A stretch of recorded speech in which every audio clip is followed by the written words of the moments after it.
Let's bring in Fox News contributor, host of the Guy Benson Show, and my friend on Fox News Radio and television, Guy Benson. Guy, great to see you. Hold on, Guy. I would say you're our friend. Our friend. I've been to his house. Okay, you win. Okay. I'll take it. I win. That's Guy, let's start with Michigan before we move on to Hollyweird.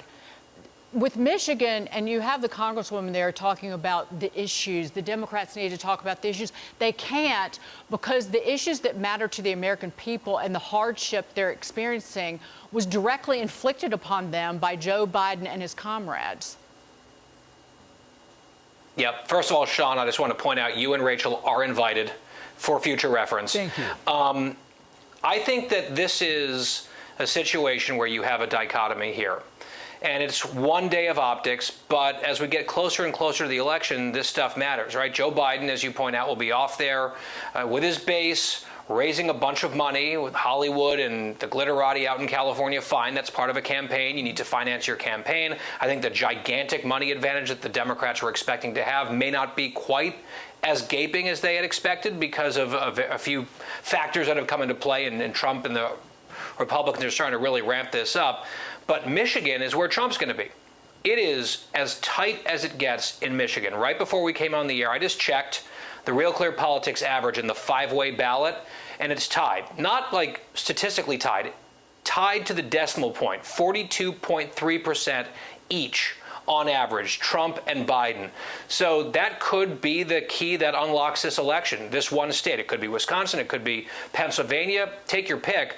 This is essential. Trump is spending time there. He also, whether you like him or not, he is his own messenger. He brings people out, and people pay attention when he speaks. Joe Biden, and the clip that we played is like, oh, well, Trump can talk to people's insecurities. Well, those insecurities are real. They're not made up in people's minds. He's not just fear-mongering. He's speaking to what people actually have experienced in their lives. Joe Biden, by contrast, is just not capable of being an effective messenger for himself or anything right now.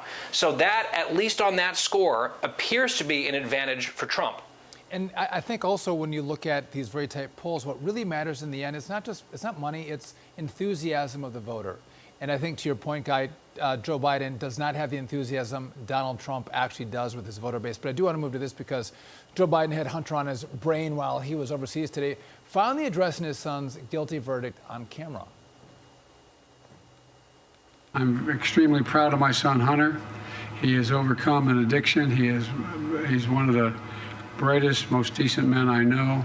And I am satisfied that I'm not going to do anything. I said I abide by the jury decision.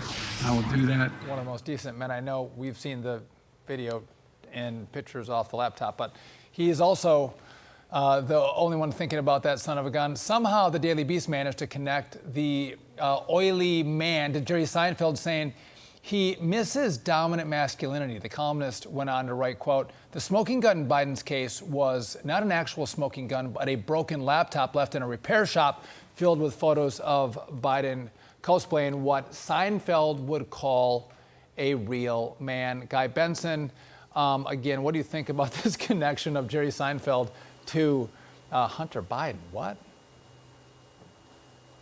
Well, I'm just grateful that when you looked at the entire landscape of Fox News contributors, you said, we need an expert on masculinity. You're like, Guy Benson. And so it's my honor, my privilege to be here. You've picked well, obviously. Look, I think it's a very strained point that this columnist is making here.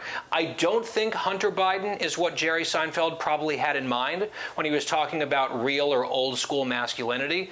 And as an aside, I think it's perfectly fine and understandable for a father talking about his troubled son to say, I'm proud of him. He's gotten over this addiction. I love him very much. That will never change. That's fine. But he's the smartest guy I know, the most decent man I know. Decency is not really, I think, a word that comes to mind for a lot of people when it comes to the president's son. Fine, that's the word that the president decided to choose.